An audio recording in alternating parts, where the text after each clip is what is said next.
Nah sekarang apa yang menjadikan Ramadan ini istimewa? Sehingga Allah bukan hanya mensunahkan puasa, bahkan puasanya wajib di bulan Ramadan. Ternyata ini dimention juga di dalam Al-Quran. Syahrul Ramadan alladzi unzila fihil Qur'an hudal linnas wa bayyinatim minal huda wal furqan. Kalau kita sadari keistimewaan bulan Ramadan, maka ibadah puasa ini sangat erat kaitannya dengan Al-Quran.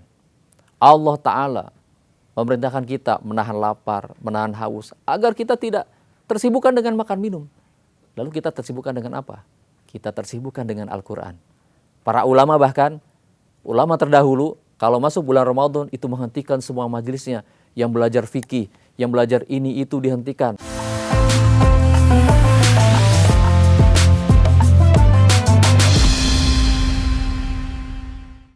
Assalamualaikum warahmatullahi wabarakatuh. Pemirsa sekalian, kenapa sih puasa itu diwajibkan di bulan Ramadan?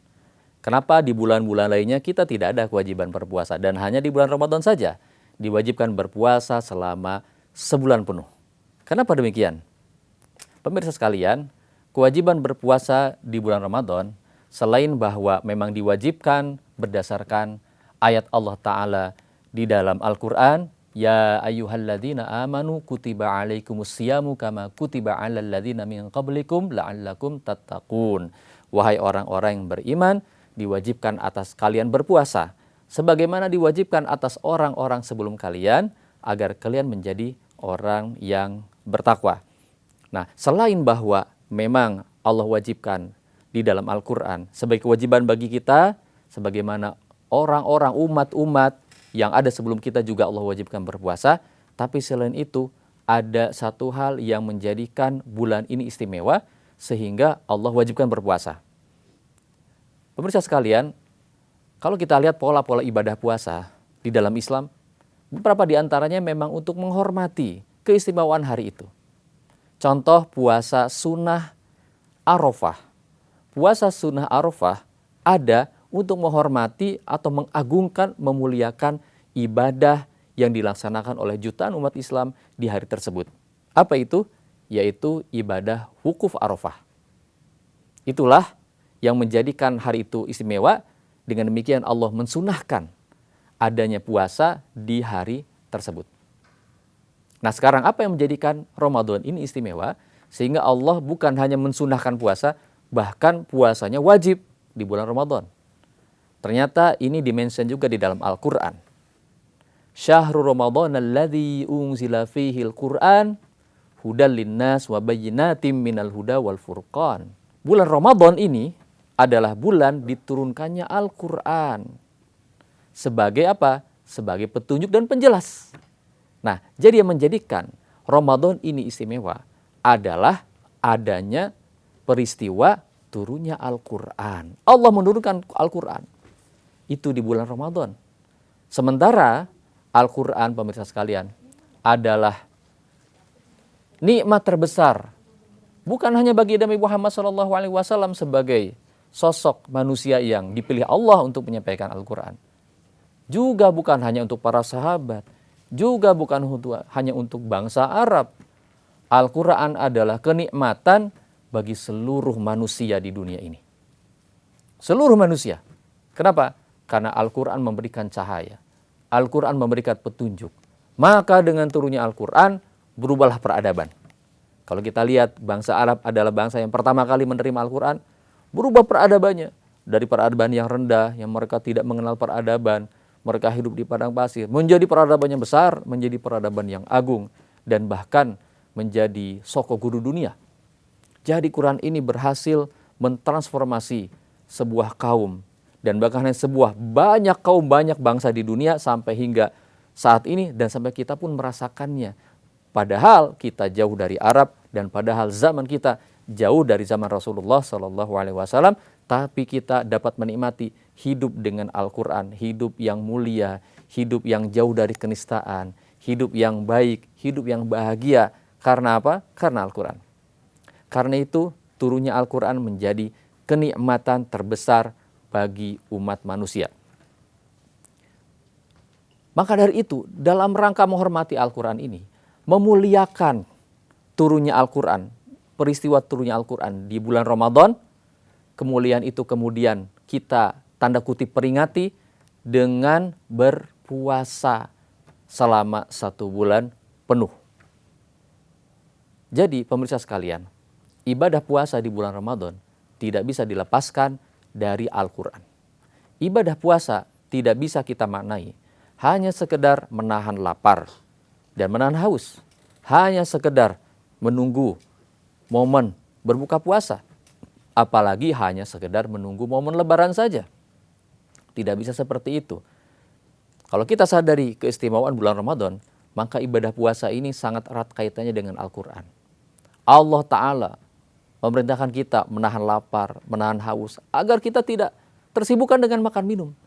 Lalu kita tersibukkan dengan apa? Kita tersibukkan dengan Al-Quran. Para ulama bahkan, ulama terdahulu, kalau masuk bulan Ramadan itu menghentikan semua majelisnya. Yang belajar fikih, yang belajar ini itu dihentikan. Semuanya fokus majelisnya berubah menjadi majelis Al-Quran. Membaca Al-Quran, mentadaburi Al-Quran, mengkaji Al-Quran, menghafal Al-Quran. Jadi Ramadan istimewa dengan Al-Quran. Pemirsa sekalian rahmat Allah Subhanahu wa Ta'ala. Di bulan Ramadan yang mulia ini sangat disayangkan kalau kita hanya mengisinya dengan lapar dan haus, bahkan hanya mengisinya dengan leha-leha, dengan tidur dan sebagainya, sangat disayangkan. Padahal ini adalah bulan Al-Quran, ini adalah pesta Al-Quran. Karena itu mari kita isi bulan Ramadan ini dengan memperbanyak kedekatan kita dengan Al-Quran. Membuka Al-Quran, membaca Al-Quran, walaupun 1 halaman, 2 halaman, yang penting konsisten, mengkajinya, membaca tafsirnya, sehingga bulan ini menjadikan kita sebagai bulan Al-Quran. Semoga dengan kita semakin mendekatkan diri kita kepada Al-Quran, maka kita setelah lulus dari Ramadan, menjadi alumni Ramadan, kita sekaligus menjadi sahibul Quran, dan semoga dengan itu kita mendapatkan syafaat dari Al-Quran di hari kiamat nanti. Pemirsa sekalian dirahmati Allah Subhanahu wa Ta'ala. Karena itulah maka di dalam kita menjalani puasa di bulan Ramadan, sebaiknya kita menghadiri halaqah-halaqah Al-Quran yang banyak diadakan di masjid-masjid. Kita membuat majelis-majelis dengan sesama teman-teman kita, dengan tetangga-tetangga kita. Di situ kemudian kita bisa membuat giliran membaca Al-Quran. Masing-masing membaca Al-Quran, misalnya 1 halaman atau kalau tidak setengah halaman. Digilir 1 per 1, lalu kemudian kita mengkaji artinya, bahkan kita mengkaji tafsirnya. Dan yang lebih baik lagi adalah memang kita menghadiri majelis kajian Al-Quran yang kemudian diampu oleh orang-orang yang alim di bidang Al-Quran. Orang-orang yang paham tentang Al-Quran. Hadirin rahmat Allah Subhanahu wa Ta'ala, jangan sampai setelah kita selesai dari Ramadan, kedekatan dengan Quran tidak bertambah. Pengetahuan tentang Quran tidak bertambah. Sayang sekali. Ramadan yang kita ingat hanyalah bagaimana menahan lapar haus. Ramadan yang kita ingat hanyalah bagaimana mencari takjil, bagaimana mencari baju untuk lebaran. Sayang sekali kalau kita mengulang hal-hal yang sama setiap tahunnya. Tahun ini pemirsa sekalian harus ada perubahan dalam cara kita menyikapi Ramadan. Yaitu apa? Fokus kepada Al-Quran. Bahkan bagi kita yang mungkin belum lancar membaca Al-Quran, maka ini saatnya. Jangan tunda lagi di bulan lain. Di bulan lain kita akan tersibukkan dengan hal-hal lainnya. Di bulan lain kita akan terdistraksi dengan banyak hal. Maka bulan Ramadan inilah saatnya bagi kita yang masih mungkin belum lancar baca Quran, ini saatnya kita belajar Quran. Kita buka Quran, kita cari guru, kita belajar dari mulai membaca huruf hijaiyah, lalu mengkaji hukum-hukumnya. Jadikan Ramadan tahun ini menjadi momen yang berarti bagi kita semua. Ini yang harusnya kemudian kita upgrade dari tahun ke tahun, seberapa dekat kedekatan kita dengan Al-Quran. Pemirsa yang dirahmati Allah Subhanahu wa Ta'ala, Rasulullah Sallallahu Alaihi Wasallam dan para sahabat, mereka adalah orang-orang yang sangat dekat dengan Al-Quran dan betul-betul mengamalkan Al-Quran.